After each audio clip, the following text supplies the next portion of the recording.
Joliette, novembre 1922. Arrivé à la gare de Joliette, Maxime tira sur les rênes. « Wow, bec !» Blanche et Victorine poussèrent la peau de buffle à leurs pieds et descendirent de la carriole, la démarche un peu engourdie après être restée plus de 2 heures dans la même position. Blanche sentait comme une armée de petites aiguilles lui piquer les orteils. « Oh! J'ai les pieds gelés! »« Je mène l'attelage au Grand Nord, » s'écria Maxime, « puis je viens vous retrouver en dedans. » Le Grand Nord, un hôtel avoisinant la gare, possédait une écurie où, moyennant un prix abordable, les charretiers pouvaient laisser leur cheval en pension. Pendant que les femmes profitaient d'un peu de chaleur devant la fournaise à charbon, Noé se dirigea vers une petite guérite percée d'un guichet grillagé, derrière lequel se tenait un agent coiffé d'une casquette rigide. « 4 allers-retours pour Montréal, » dit-il. Soudain, le train fit entendre un cri terrifiant et la gare se mit à trembler de toute sa carcasse. Un vagabond, allongé sur un banc, eut un sursaut qui lui fit renverser son assiette d'aumône. Le conducteur descendit du train le premier. Après un aller et retour dans la gare, il sortit une montre de poche de son uniforme et se pressa de retourner à son poste. Il devait être ponctuel. Le train était minuté. Aussitôt, toute la station s'agita.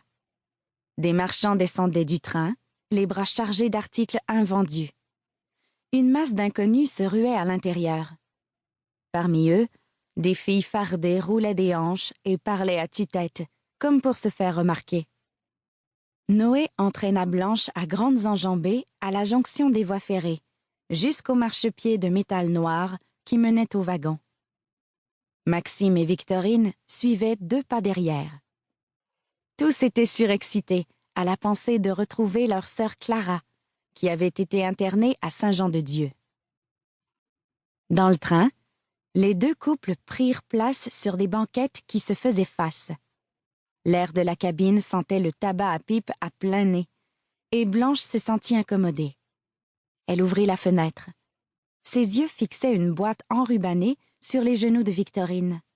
« Qu'est-ce que c'est? »« Des linges à vaisselle en lin que j'ai tissés de mes propres mains. Ça pourra toujours y servir. » Blanche pencha la tête vers Noé et lui murmura à l'oreille. « J'aimerais ça donner des fleurs à Clara.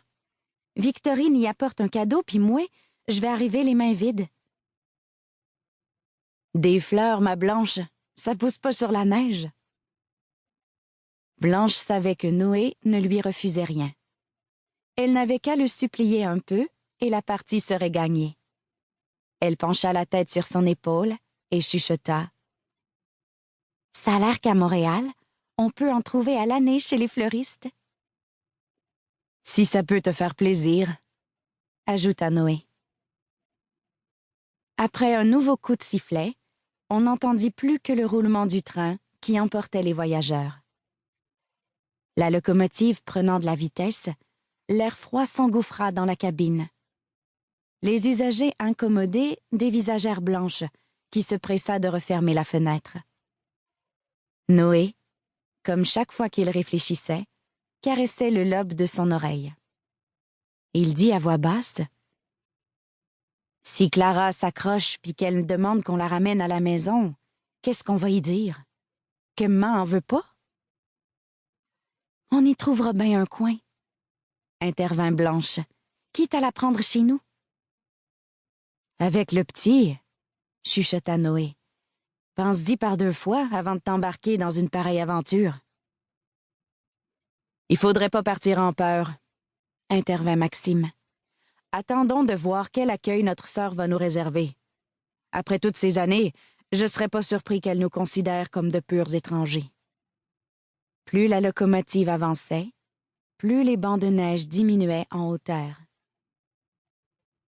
À Montréal, les voyageurs s'arrêtèrent chez un fleuriste, où Noé acheta des roses cultivées.